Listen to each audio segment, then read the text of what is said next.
I'm Stephanie Woodward. I'm a quantum consumer advocate. And at home, it's just really nice to be able to run to the door to let the dog in when he starts barking at the neighbors. So that might not be the most useful, but when you hear your dog and you let him out at 6 a.m. and you're just like, just go to the bathroom, and he starts barking at the neighbors, you really got to bolt to that door to bring him in before everyone wakes up, yeah.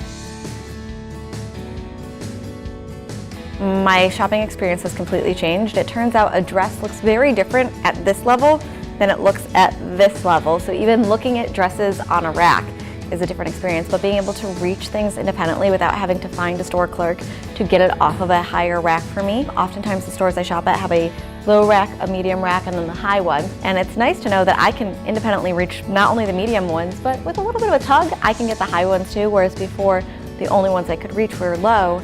And that means you have to ask a store clerk to help you every time, which can be annoying, especially if you don't want anyone judging your taste. The first thing I noticed about using my iLevel was that in social settings, I feel a lot more confident. As an attorney, there's a lot of networking events I go to, and I would roll into the room and be at butt height for everybody. It didn't help me network as an attorney in my field because I was just looking at everybody's butts the entire time, and nobody could see me either. I'm very easy to look over in a crowded room, so even if someone was looking for me, they couldn't see me.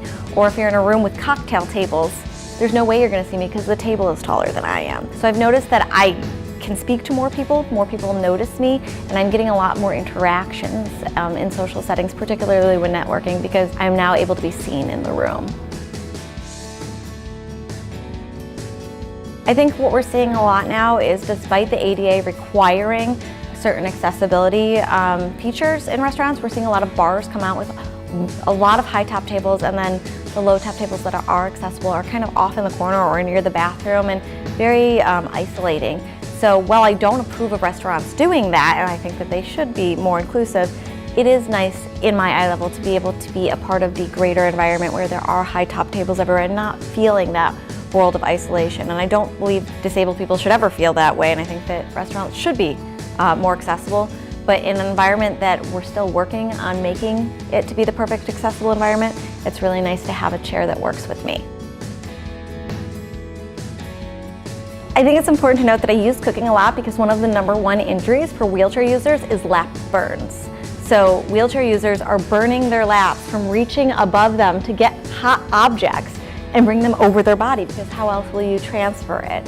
So I think it's really important to point out that this can help prevent those lap injuries that so many disabled people are experiencing. Other ways that I think it's really necessary in my life is that we often use attendant services to help us with things like transferring. You need another individual to assist you to get in and out of a chair, whereas if you have a chair that adjusts its height to the situation you're in, you don't need an extra person.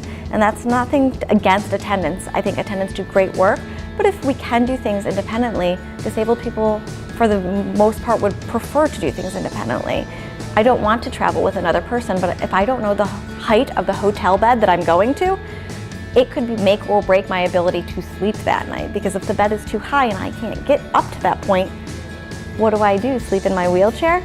So those are some things that I think is really important that we evaluate. We do travel, disabled people travel. I know it's a wild concept, but if we can't get into bed at night, then we're really prohibited, because there is no ADA standard height for beds in hotels.